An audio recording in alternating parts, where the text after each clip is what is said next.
اعوذ باللہ من الشیطان الرجیم بسم اللہ الرحمن الرحیم الحمد للہ وحدہ والصلاة والسلام علی من لا نبی بعدہ وعلی کل من صحبہ وتبعہ بإحسان بعدہ اللہم صلی علی سیدنا و مولانا محمد وعلی آلہ واصحابہ وبارک وسلم۔ محترم ناظرین و سامعین، ویورز اینڈ لسنرز، السلام علیکم ورحمۃ اللہ وبرکاتہ۔ پروگرام قرآن سنیے اور سنائیے کے ساتھ آپ کا میزبان محمد سہیل رضا امجدی آپ کی خدمت میں حاضر ہے۔ ناظرین و سامعین، آپ جانتے ہیں کہ ہم پروگرام کا آغاز قرآن و حدیث کی بات سے یا کسی بھی دینی بات سے کیا کرتے ہیں، اور آج ہم بات کر رہے ہیں کہ اللہ تعالیٰ بعض اوقات پریشانیاں، مصائب و آلام میں بندے کو مبتلا فرماتا ہے، لیکن ناظرین بندہ پریشان بھی ہو رہا ہوتا ہے، لیکن اگر وہ صبر کر لے تو اللہ تعالیٰ اس پر بہترین جزا عطا فرماتا ہے۔ کیا جزا عطا فرماتا ہے؟ بایزید بسطامی رحمۃ اللہ تعالیٰ علیہ کسی مقام سے گزر رہے تھے تو آپ نے ملاحظہ فرمایا کہ ایک بچہ کیچڑ میں گر گیا اور اس کا بدن اور لباس گندگی میں لتھڑ گیا۔ لوگ دیکھتے ہوئے گزر جاتے ہیں، کوئی پرواہ نہیں کرتا، اور دور سے اس کی ماں نے اسے دیکھا تو وہ سارے کام چھوڑ کر دوڑتے ہوئے اس بچے کے پاس آئی اور اسے دو تھپڑ رسید کیے، اور پھر اس کے بعد اسے لے جا کر کپڑے اتار کر اسے دھویا اور اس بچے کو غسل دیا۔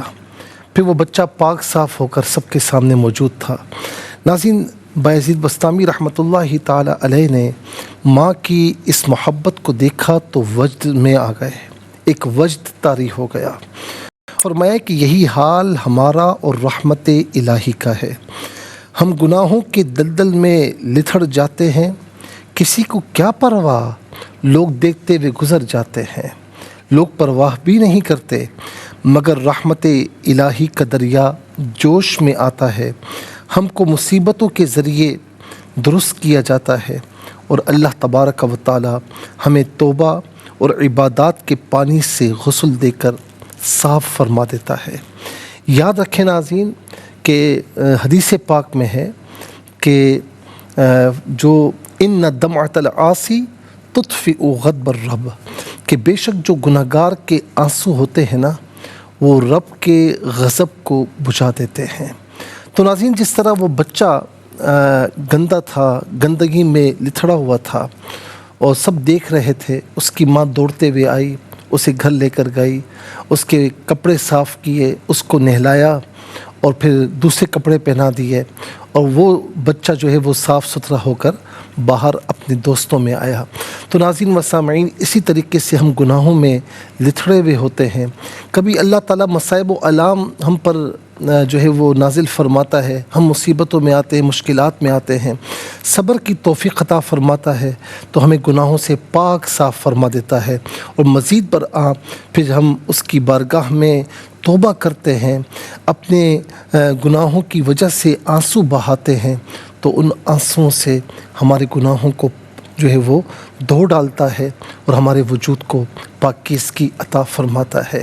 توبہ کیا کریں اور اپنی زندگی میں ناظرین استغفار کو اپنا معمول بنا لیں، اللہ تعالیٰ اس کی بہت برکت عطا فرمائے گا۔ کہیں پریشانی مصیبت آ جائے تو ناظرین نکلنے کے اسباب ڈھونڈیے، لیکن آہ و فغاں کرنا، بے صبری کرنا، شکوہ اور شکایتیں کرنا، اس سے گریز کیجیے کہ صبر کرنے سے اللہ تعالیٰ بعض اوقات یعنی سارے گناہوں کی مغفرت فرما دیتا ہے، اور بعض اوقات اس نے لوح محفوظ پر اس بندے کا جو مقام اور مرتبہ لکھا ہوا ہوتا ہے، بندہ اعمال کے ذریعے نہیں پہنچ پاتا لیکن مصائب و آلام پر صبر کے ذریعے اس مقام تک پہنچ جاتا ہے۔ چلتے ہیں ناظرین آج کے سبق کی جانب۔ ہمارا جو آج کا سبق ہے وہ سورہ مریم ہے، اور سورہ مریم کی آیت نمبر 25 ہے۔ آیت نمبر 25 آج کے سبق میں شامل ہے۔ فارمیٹ کے مطابق پڑھیں گے، باوضو ہو جائیں، اسکرین کے سامنے موجود ہیں، کلام پاک کو ساتھ رکھیں، آج کا سبق نکالیں، اپنے پاس نوٹ بک ضرور رکھیں، کوئی بھی امپورٹنٹ بات ہو نوٹ ضرور فرما لیجیے۔ آپ کو لیے چلتے ہیں آج کے اس پروگرام کے فرسٹ سیگمنٹ کی جانب۔ لغت القرآن یہ ہمارے اس پروگرام کا پہلا سیگمنٹ ہے، اور آئیے تعوذ تسمیہ پڑھتے ہوئے آج کے سبق کو شروع کرتے ہیں۔ شروع کرنے سے پہلے ہمیں جانا ہوگا بریک کی جانب، تو ملاقات ہوگی مختصر سے بریک کے بعد۔ ویلکم بیک ناظرین و سامعین، چلتے ہیں آج کے سبق کی جانب۔ ہمارا جو آج کا سبق ہے ناظرین، آپ جانتے ہیں کہ وہ سورہ مریم آیت نمبر 25 ہے، اور آئیے ناظرین تعوذ تسمیہ پڑھتے ہوئے آج کے سبق کو شروع کرتے ہیں۔ اعوذ باللہ من الشیطان الرجیم، بسم اللہ الرحمن الرحیم۔ وَهُزِّي إِلَيْكِ بِجِذْعِ النَّخْلَةِ تُسَاقِطُ عَلَيْكِ رُطَبًا جَنِيًّا۔ اسے جنین پڑھیں گے، وقف کی صورت میں جنیہ پڑھا جائے گا کہ دو زبر کی تنوین وقف میں الف سے چینج ہو جاتی ہے۔ آخر میں آپ دیکھ سکتے ہیں کہ علامت وقف اور اندر 25 لکھا ہوا ہے، آیت نمبر 25 یہاں پر مکمل ہو رہی ہے۔ کتنے کلمات ہیں آئیے ناظرین دیکھتے ہیں۔ واو ایک کلمہ، حزی دوسرا، الہ تیسرا، کی چوتھا، بی پانچواں، جذعی چھٹا، النخلتی ساتواں، تساقط آٹھواں، پھر علا نواں، رطباً 10واں، جنیہ 11واں۔ کل یہاں پر 11 کلمات موجود ہیں۔ ہر کلمے کو علیحدہ پھر ملا کر پڑھتے ہیں، بغور ملاحظہ فرمائے۔ وَحُزِّی، وَحُزِّی، یا مدہ کے اوپر مد کی علامت ہے، یہ مد منفصل ہے، مد جائز بھی کہتے ہیں۔ منیمم اس کو 3 سے 4 حرکات کی مقدار کھینچ کر پڑھنا چاہیے، میگزیمم اس کو 5 سے 6 حرکات کی مقدار کھینچ کر پڑھ سکتے ہیں۔ وَحُزِّی، الہ الگ ہے، کی الگ ہے، ملا کر پڑھیں گے الیکی۔ بی جذعی النخلتی، ملا کر پڑھیں گے بجذع النخلتی۔ یہاں عین کے نیچے زیر ہے، اس سے النخلتی کے نون کے ساتھ ملائیں گے، درمیان سے الف یعنی حمزہ کو حذف کیا جائے گا۔ نون حرف شمسیہ ہے، حرف شمسیہ وہ حرف کے جس پر الف لام تو ہو لیکن لام کو پڑھا نہ جائے، تو بجذع النخلتی غلط، بجذع النخلتی تساقط۔ ناظرین سین کھڑا زبر سا اور سین الف زبر سا دونوں طریقوں سے پڑھنا درست ہے۔ تو یہ ساکن تو ہے لیکن حرف قلقلہ ہے، تو ناظرین پھر ادائیگی میں آواز لوٹتی ہوئی محسوس ہونی چاہیے۔ تو ساقط، علا علیحدہ، کی علیحدہ، ملا کر پڑھیں گے علیکی۔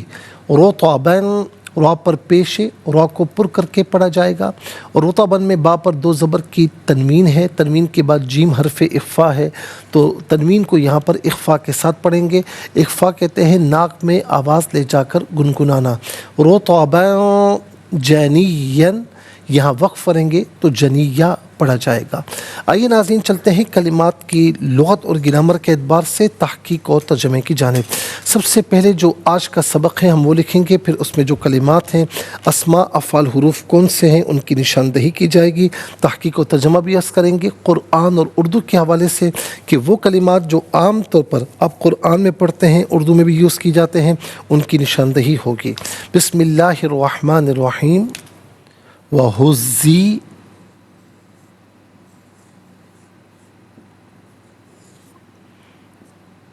وَحُزِّی اِلَیْکی،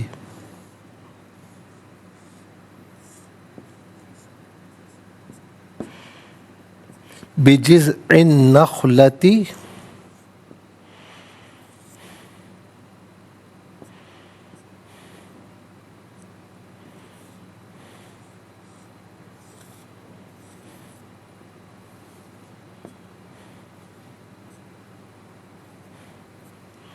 تساقط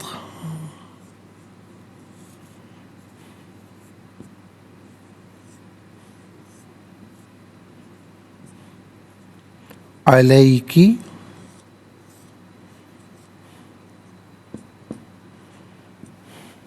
رطبا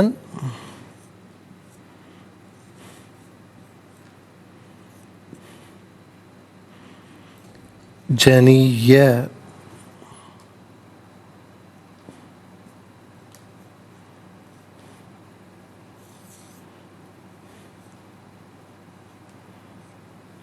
ناظرین یہ آج کا سبق ہے، اور سب سے پہلے ہم دیکھتے ہیں یہاں پر اسما کتنے ہیں، کون کون سے ہیں. تو پہلا اسم کی ضمیر، دوسرا جذعی، تیسرا النخلتی،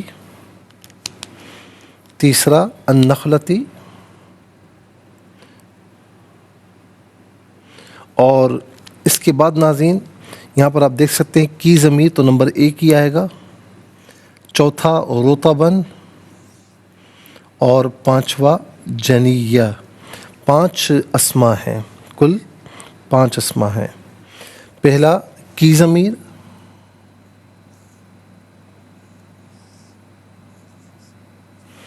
اور دوسرا ہے جذعی،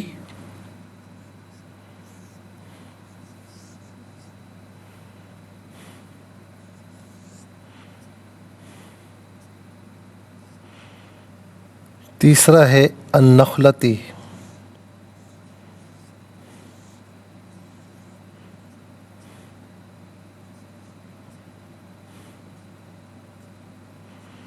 اچھا جی، چوتھا ہے رطبن،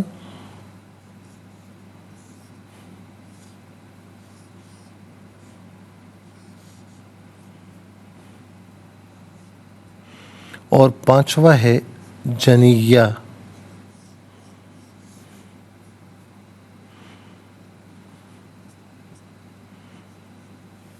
یہ ناظرین 5 اسما یہاں پر موجود ہیں. اور پھر اس کے بعد آ جائیے افعال کی جانب. حزی پہلا فعل ہے، اور دوسرا فعل ہے تساقط. 2 افعال ہیں، حزی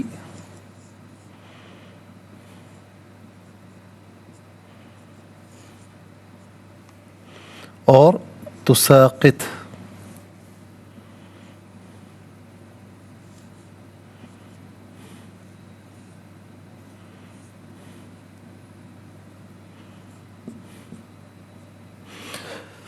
ناظرین 2 افعال ہیں. اب ہم دیکھتے ہیں کہ حروف کتنے ہیں، کون کون سے ہیں. واو پہلا حرف، الا دوسرا، بی تیسرا، علا چوتھا. کل یہاں پر 4 حروف ہیں. نمبر 1 واو، نمبر 2 الا، نمبر 3 بی،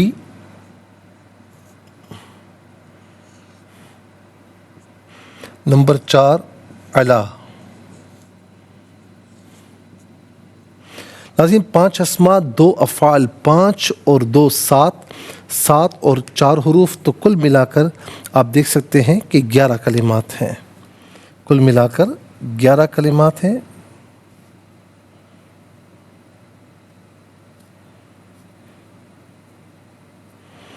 اب آ جائیے سب سے پہلے اسما کی جانب. پہلا اسم ہے کی. واحد مذکر حاضر کی ضمیر ہے. واحد مذکر حاضر کی ضمیر متصل ہو تو کی شکل میں، اور منفصل ہو تو ناظرین انتی کی شکل میں ہوگی. کی یا انتی اس کا معنی ہوگا تو، تیرا، تیری، آپ. ان میں سے کوئی معنی بھی کیا جا سکتا ہے. اس کے بعد ہے جذعی. جذعی کا معنی ہوتا ہے جڑ، اور جذعی کا معنی تنا بھی ہوتا ہے. پہلے جب جذعی کا لفظ آیا تھا تو ہم نے اس کا معنی جڑ کیا تھا اور یہاں پر تنے کے معنی میں ہے. پھر اس کے بعد نخلتی. نخلتی اس کا معنی ہے کھجور. نخلا کھجور. اب اس کے بعد ناظرین رطبن. رطبن کا معنی ہوتا ہے پکی کھجوریں.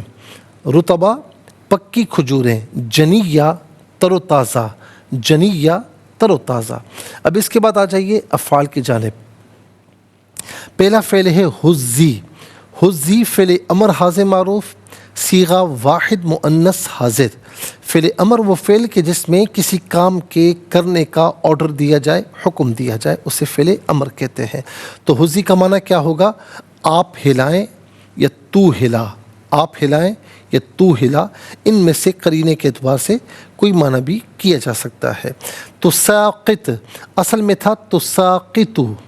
تساقطو فعل مضارع معروف صیغہ واحد مؤنث حاضر.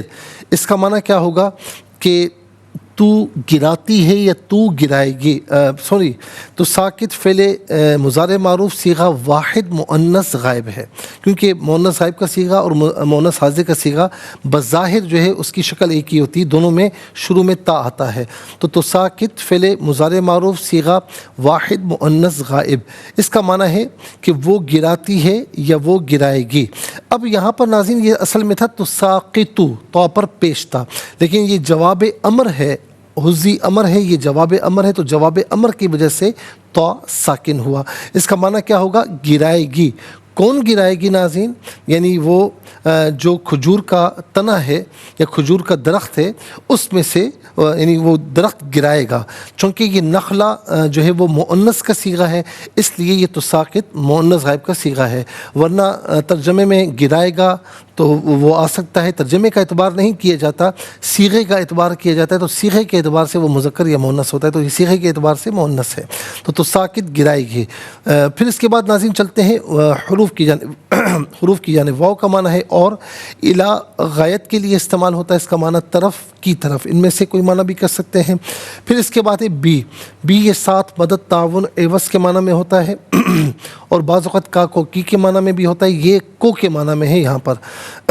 الا استعلا بلندی کے لیے آتا ہے. اس کا معنی ہوتا ہے پر یا اوپر. ان میں سے کوئی معنی بھی کیا جا سکتا ہے. 5 اسماء 2 افعال 4 حروف کل ملا کر 11 کلمات ہوئے. آج ناظرین اتفاق ہے کہ 11 کلمات میں سے کوئی ایسا کلمہ نہیں جو عام طور پر اردو میں ہم زیادہ استعمال کرتے ہوں. تو آئیے اب حروف کو آپس میں ملا کر کلمات کو آپس میں ملا کر جملہ کلام یا آیت کیسے بنا کرتے ہیں. تو آئیے ملاحظہ فرمائیے.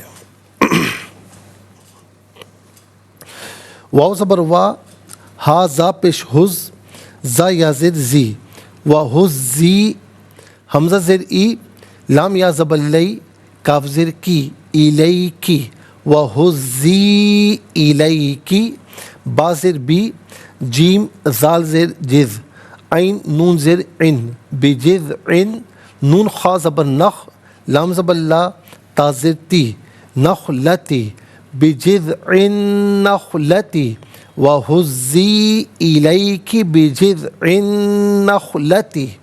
تا پیش تو, سین کھڑا زبر سا یا سین الف زبر سا, قاف طا زیر قط, تساقط, تساقط, عین زبر آ, لام یا زبر لی, کاف زیر کی, علیکی, تساقط علیکی.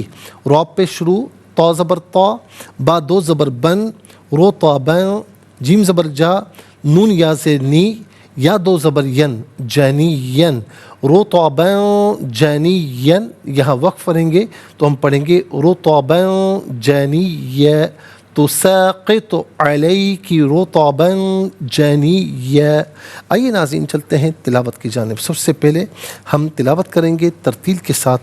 آئیے سماعت فرمائیے. اعوذ باللہ من الشیطان الرجیم. بسم اللہ الرحمن الرحیم.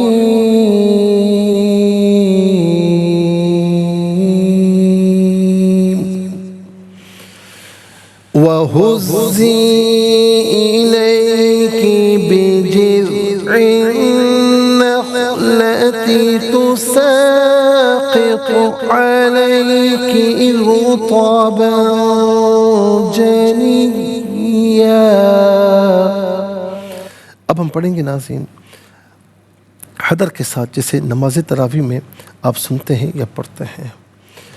وَهُزِّي إِلَيْكِ بِجِذْعِ النَّخْلَةِ تُسَاقِطُ عَلَيْكِ رُطَبًا جَنِيًّا. اب ہم پڑھیں گے تجوید کے ساتھ، جس طرح فرض نمازوں میں آپ سنتے ہیں یا پڑھتے ہیں. وَهُزِّي إِلَيْكِ بِجِذْعِ النَّخْلَةِ تُسَاقِطُ عَلَيْكِ رُطَبًا جَنِيًّا. آمنت باللہ صدق اللہ العظیم. تلاوت مکمل ہوئی اور ہمارے اس پروگرام کا جو فرسٹ سیگمنٹ ہے وہ کمپلیٹ ہوا. آپ کو لیے چلتے ہیں سیکنڈ سیگمنٹ کی جانب. تفہیم القرآن یہ ہمارے اس پروگرام کا سیکنڈ سیگمنٹ ہے. سب سے پہلے آپ کو لیے چلتے ہیں حرف بہ حرف، لفظ بہ لفظ ترجمے کی جانب. وا اور حزی تو ہلا، الا طرف، بی کو، جذعی تنے، النخلتی کھجور کے، جذع النخلتی کھجور کے تنے کو، تو ساقط گرائے گا، علا پر، کی تجھ، رطباً پکی کھجوریں، جنیہ تر و تازہ. آئیے ناظرین چلتے ہیں آسان فہم با محاورہ ترجمے کی جانب. وَهُزِّي إِلَيْكِ بِجِذْعِ النَّخْلَةِ تُسَاقِطُ عَلَيْكِ رُطَبًا جَنِيًّا. اور آپ اس کھجور کے درخت کو اپنی طرف ہلائیں تو آپ کے اوپر تر و تازہ پکی کھجوریں گریں گی. ناظرین و سامعین انشاءاللہ تفسیر کی جانب جائیں گے، لیکن ہمیں جانا ہوگا بریک کی جانب. ملاقات ہوگی مختصر سے بریک کے بعد. ویلکم بیک ناظرین و سامعین، چلتے ہیں آج کے پروگرام کی جانب. اور ناظرین تفسیر جو ہم عرض کر رہے ہیں وہ آیت نمبر سورہ مریم کی آیت نمبر 9 ہے کہ جس میں اللہ رب العالمین نے فرمایا کہ یہاں پر کہ فرمایا کہ قال كذلك قال ربك هو علي هين وقد خلقتك من قبل ولم تکو شیئا. فرمایا کہ اسی طرح ہوگا جو ہے وہ آپ کے رب نے فرمایا کہ یہ میرے لیے آسان ہے اور میں اس سے پہلے تم کو پیدا کر چکا ہوں جب تم کچھ بھی نہ تھے. اب یہاں پر ناظرین اس کے بعد آگے چلیں گے آپ تو آگے آ کر آیت نمبر 10 میں جو ہے وہ فرمایا کہ زکریا علیہ السلام نے کہا کہ میرے لیے کوئی نشانی مقرر کریں. تو فرمایا کہ آپ کی نشانی یہ ہوگی کہ آپ تندرست ہونے کے باوجود 3 راتوں تک لوگوں سے بات چیت نہ کر سکو گے. پھر آیت نمبر، اس کی تفصیل ہم عرض کر چکے ہیں. پھر آیت نمبر 11 ناظرین اس میں کیا فرمایا آیت نمبر 11 میں کہ پھر زکریا اپنے حجرے سے باہر نکل کر اپنی قوم کے پاس آئے اور ان کو اشارے سے کہا کہ تم صبح اور شام اللہ کی تسبیح کرتے رہو. محراب کا لغوی معنی کیا ہے ناظرین وہ ہم آپ کو بتا چکے ہیں. اور ہمارے یہاں بھی جو ہے وہ قرآن مجید میں بھی محراب کا ذکر ہے. اس سے مراد کہتے ہیں کہ وہ ہیئت مخصوصہ ہے کہ جس کو اب لوگ قبلہ کہتے ہیں، کیونکہ مساجد کی محرابیں ان چیزوں میں سے ہیں جن کو اللہ کے رسول صلی اللہ علیہ وسلم کی حیات طیبہ کے بعد بنایا گیا. اور اسی وجہ سے سلف کی ایک جماعت نے محراب بنانے کو پسندیدہ قرار نہیں دیا.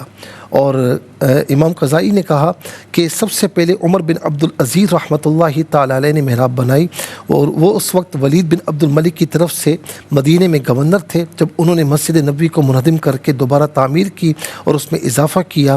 اور اب عرفاً مسجد میں امام کے کھڑے ہونے کی جگہ کو محراب کہتے ہیں، کیونکہ وہ مسجد میں اشرف المجالس ہے، یعنی مجالس میں سب سے بہترین، سب سے مکرم امام کے بیٹھنے کی جگہ، تو سب سے مکرم جو ہے وہ مجلس ہے.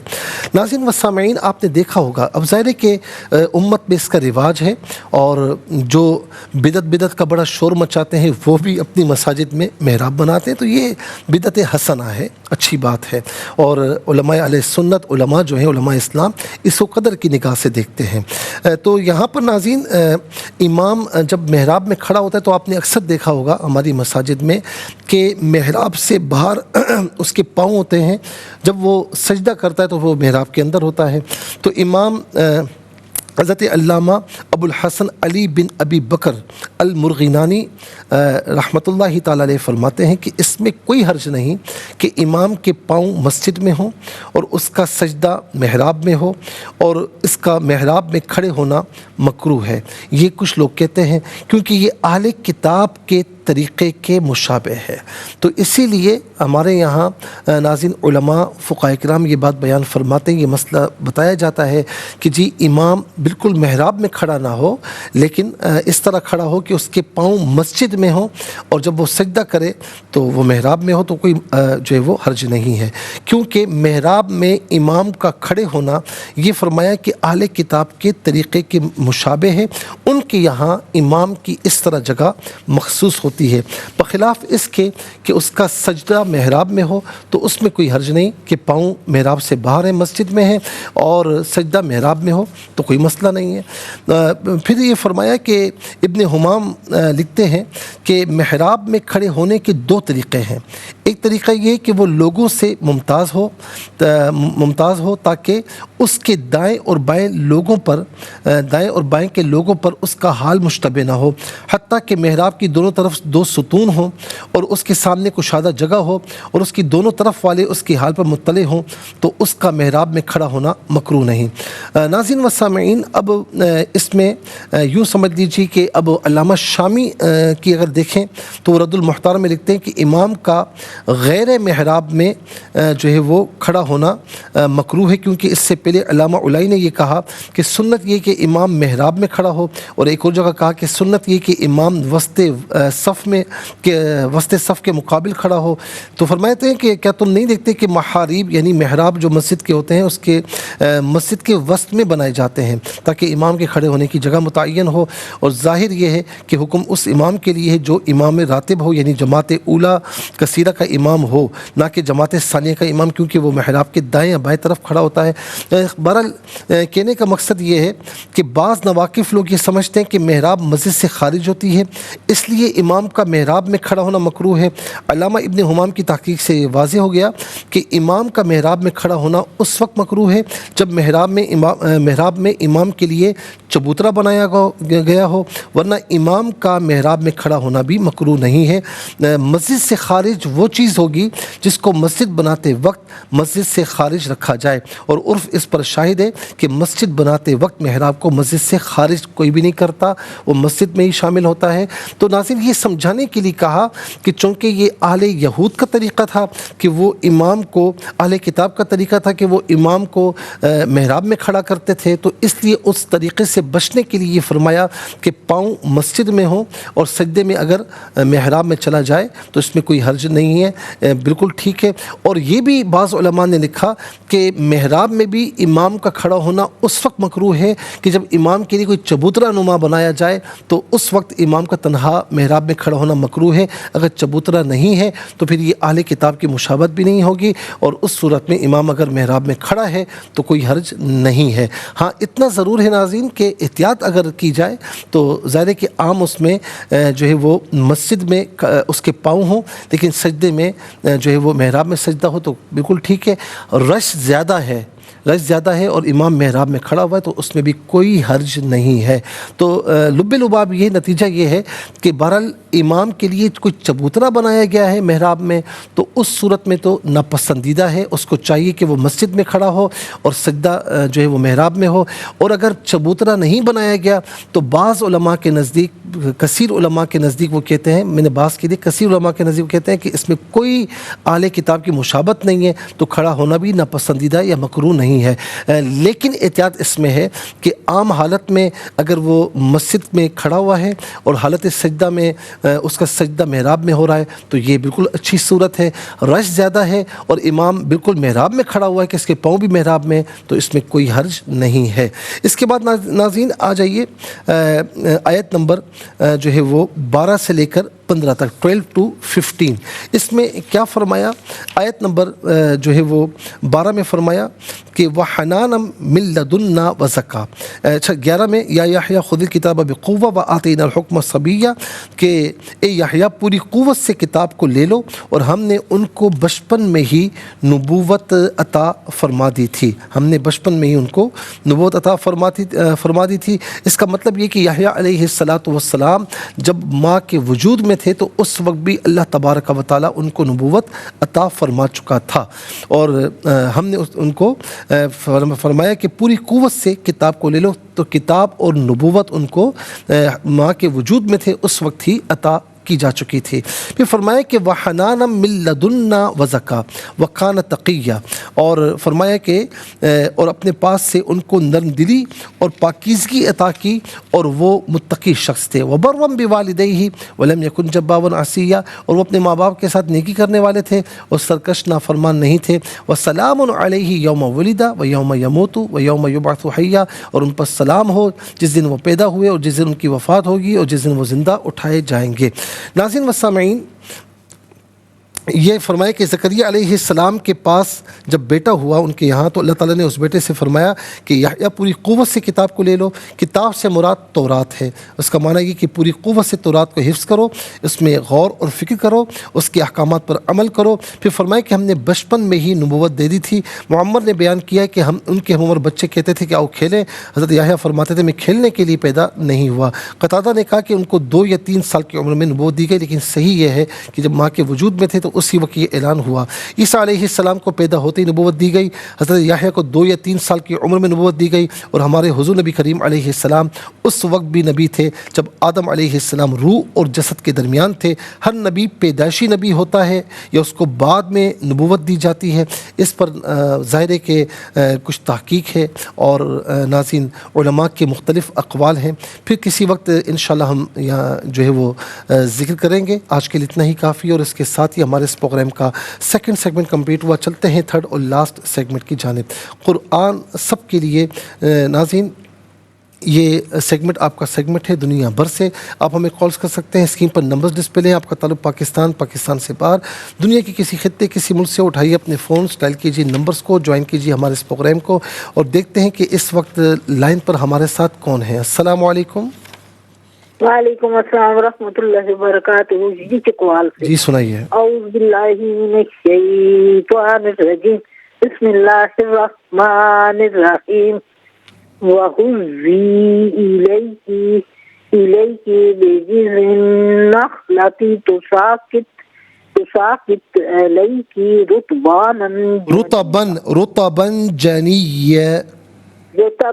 جنيا. جزاک اللہ خیر. السلام علیکم.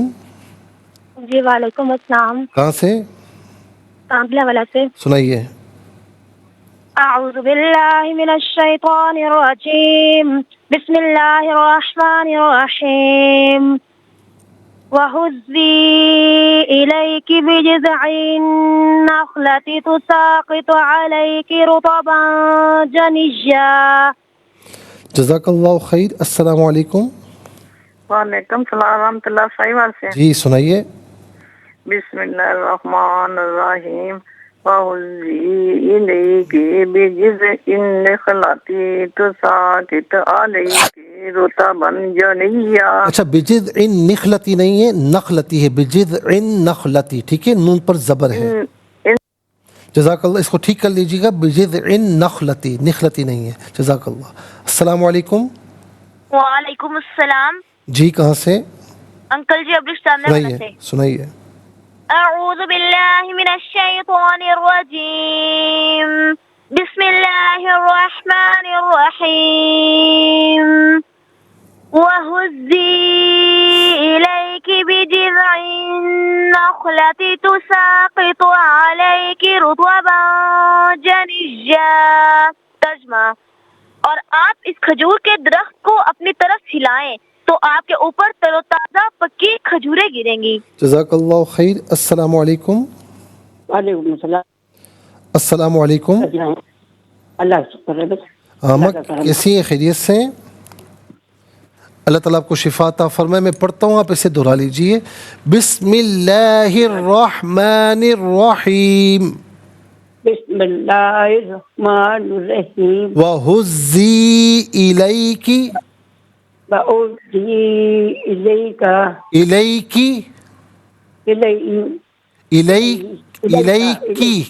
کی ہے إِلَيْكِ بِجِذْعِ النَّخْلَةِ بجذع النخلة تساقط علیک تساقط إليك عليك رطبا جنیا. رطبا جنيا. جزاک اللہ خیر. اللہ تعالیٰ آپ کو صحت کامل عاجل عطا فرمائے. السلام علیکم. وعلیکم السلام. جی کہاں سے؟ جی مفتی صاحب آمنہ تاندلیہ والا سے. سنائیے بیٹا. اعوذ باللہ من الشیطان الرجیم. بسم اللہ الرحمن الرحیم.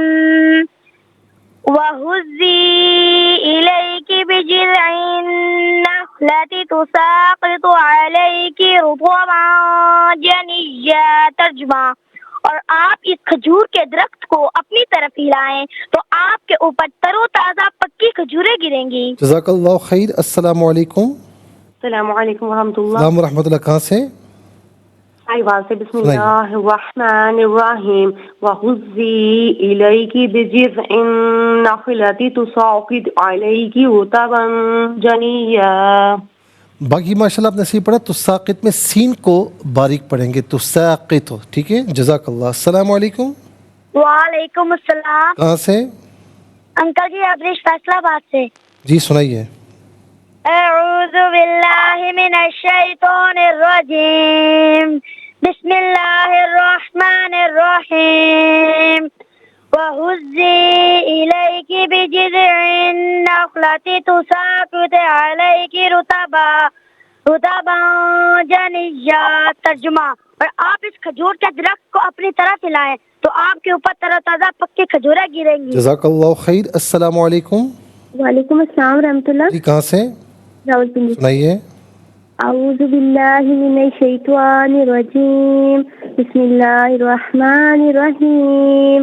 وَهُزِّي إِلَيْكِ بِجِذْعِ النَّخْلَةِ تُسَاقِطُ عَلَيْكِ رُطَبًا جَنِيًّا. صدق اللہ علیہ. جزاک اللہ خیر. ناظرین و سامعین، اس کے ساتھ ہی ہمارے اس پروگرام کا وقت اپنے اختتام کو پہنچ چکا ہے. یہ پروگرام جسے آپ روزانہ علاوہ ہفتے اور اتوار کے سپہر 4 بجے سے لائیو اور پاکستانی وقت کے مطابق صبح 7 بجے سے ریپیٹ ٹیلی کاسٹ میں دیکھا کرتے ہیں. فیڈ بیک سے ضرور آگاہ کیجیے گا. www.arYQTV.tv پر آپ ہمیں جوائن کر سکتے ہیں. اور یہ پروگرام اگر یوٹیوب پر دیکھنا چاہیں تو اس پروگرام کے نام کے ساتھ ڈیٹ کے ساتھ سرچ کیجیے. اس پروگرام سے مستفیض اور اوروں کو بھی ترغیب دیجیے.